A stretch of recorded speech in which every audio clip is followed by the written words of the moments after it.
क्या आपको पता है खाने के पाचन में जीभ का क्या काम होता है? Welcome to day 12 of digestive system zero to hero series. कल हमने डाइजेस्टिव सिस्टम के सबसे पहले हिस्से की बात करी थी, ओरल कैविटी या बक्कल कैविटी।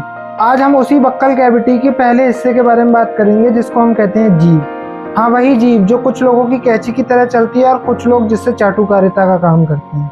लेकिन आज हम समझेंगे कि जीभ का डाइजेशन में यानी कि हमारे खाने के पाचन में क्या रोल है। जीभ के मेजर 5 काम होते हैं जिनमें से 4 ही खाने के लिए जरूरी है।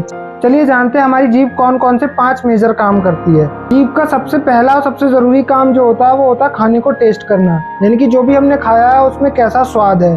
बेसिकली जीभ में 5 टाइप के टेस्ट बड्स होते हैं जो हमारे लिए 5 टाइप के स्वाद का बताते हैं, जिसमें पहला होता है स्वीट यानी कि मीठा, दूसरा होता है सॉर यानी कि खट्टा, तीसरा होता है सॉल्टी यानी कि नमकीन और चौथा होता है बिटर यानी कि कड़वा। एक 5वें टाइप का टेस्ट भी होता है जिसको हम उमामी कहते हैं।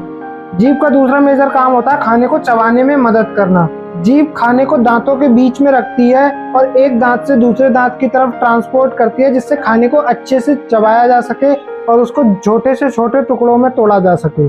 जीभ का तीसरा मेजर काम होता है मिक्सिंग करना यानी कि मिलावट करना। जीभ चबाए हुए खाने को लार के साथ अच्छे से मिला देती है जिससे खाना चिकना हो जाता है, जिससे उसे निगलने में आसानी होती है।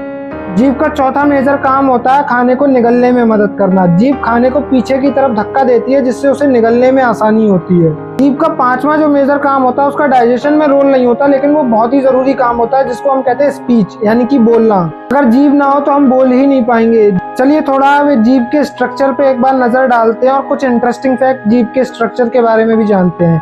जीभ 100% मसल से बनी हुई होती है और ये बॉडी की एकमात्र ऐसी मसल होती है जो एक तरफ से जुड़ी हुई और दूसरी तरफ से फ्री होती है। जीभ मेनली 2 हिस्सों में बटी होती है, जिसमें 2/3 हिस्सा मुंह में होता है जिसको हम ओरल पार्ट ऑफ टंग कहते हैं और 1/3 हिस्सा गले में होता है जिसको हम फेरेंजियल पार्ट ऑफ टंग कहते हैं। और इस 2/3 और 1/3 हिस्से को बांटने के लिए जीभ में एक ट्रायंगल शेप की लाइन बनी हुई होती है जिसको हम सल्कस टर्मिनालिस कहते हैं और इस बी शेप की लाइन के वी के नोक पे एक गड्ढे जैसा बना होता है जिसको हम फोरामेन सीकम कहते हैं। और ये एक बहुत इंटरेस्टिंग चीज होती है क्योंकि जब माँ के पेट में बच्चा बन रहा होता है तो इसी फोरामेन सीकम से थायराइड ग्लैंड का फॉर्मेशन होता है जो बच्चे के पूर्ण रूप से विकास के साथ ही उस जीभ के गड्ढे से निकलकर गले में चली जाती है। अब कल हम बात करेंगे जीभ को खाने के अलग अलग स्वाद का कैसे पता चलता है।